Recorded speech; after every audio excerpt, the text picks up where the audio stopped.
What is up, guys? Young Flame here. Today I'm making this video on some things that I feel should be changed. This is all about the import-export DLC. So, number one, this is one of the first vehicles. I think I took the kit car out, and I believe this was the second vehicle I took out when I first got the DLC downloaded, and I bought all the vehicles. I took out the Ruiner 2000, which is the kit car, and after that I took out the camper. The, it's like the zombie apocalypse looking camper. And I'll pull it up right here on the web. And it is down here. It's this thing right here. It's 2.9 million. So let's just round that up to 3 million. You're paying $3 million out of your pocket for this van. Now, note, for the Insurgent pickup, it's only 1.3 million. So that's half the price. They have the same exact gun. Same identical gun. The only difference is the Insurgent's more mobile on the turret gun, because it is lower to the ground and stuff. And so let's just, for example, the Los Santos in the middle of the city, the closest LS to Michael's house. Let's just say, for example, that you jump onto the building and you're camping there, and if anyone comes in the one entrance, you could light them up. With the RV, you cannot. It's too high off the ground. It doesn't aim that low, so the aiming mobility is it's not even good on the RV. It's nowhere good to the Insurgent. So the Insurgent right there has more accuracy because it's lower to the ground. It can hit more. It can hit a lower car easier and everything up close. So right there, better gunpowder. Bam. The Insurgent also can take, I believe, like 7 rockets. So you're telling me that the Insurgent can take 7 rockets? The pickup version, I mean. And it also has bulletproof tires. And the RV only has no bulletproof tires, and it can only take 1 grenade, or nothing, like 1 grenade blows it up, 1 rocket, anything of that sort. So that's the first thing. I'm not going to go on about it. You get my point. It is very weak. Any explosives exploded, plus it does not have bulletproof tires. It's not good at all. It's not good at all compared to the Insurgent. It is a waste of money unless they make it so it could take like 5 to. Personally, I think if you're paying more for it, I understand it looks immaculate. I love the way it looks. No one can hate on that. The way it looks good. But again, if it looks like this armored ass thing that could go through a herd of zombies and not be touched, but then you get in it, mess around, then you see how shitty it is. Anyways, that's the first thing. The second thing would be the ramp car. The ramp car, I believe, is 2.5 million. And the ramp car is nice, don't get me wrong. But after you hit, so many cars, no, it is 3.1 million. After you hit so many cars with it, it starts smoking and blowing up. The main purpose of the ramp car, even though it says it's off-road, is to ramp cars, because it's fun. That's what we buy it for. So when we're paying 3 million for that, 3.2 million actually, we better get something good, not that's going to blow up. So they need to make that a little better, because you should be able to ramp at least 150 cars. You know what I mean? You should be able to have fun with it for 20 minutes straight before it starts smoking. Not ramp for 5 minutes and then be smoking and then the shit's on fire. Not worth $3 million.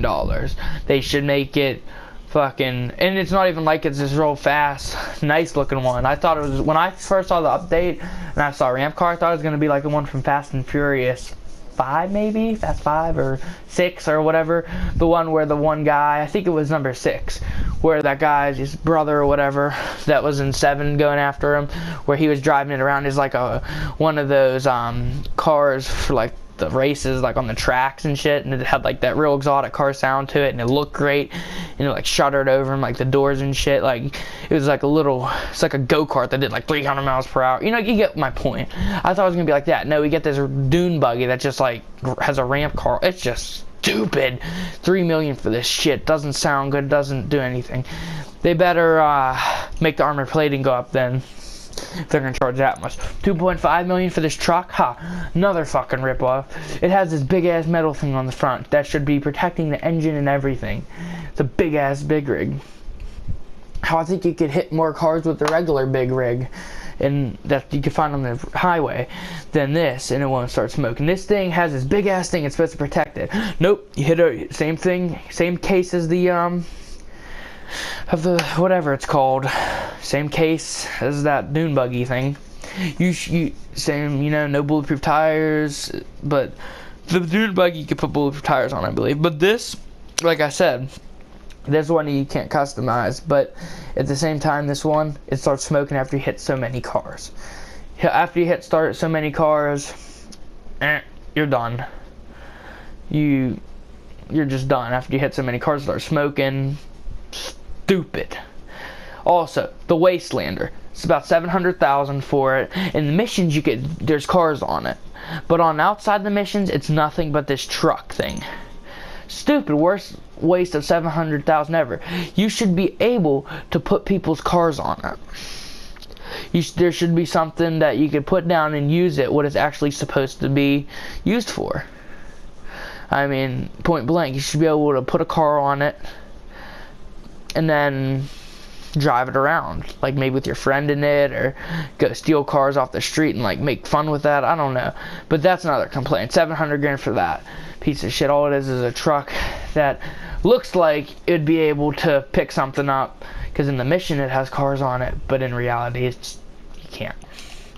Then the last one, it's not really a big complaint, but the technical.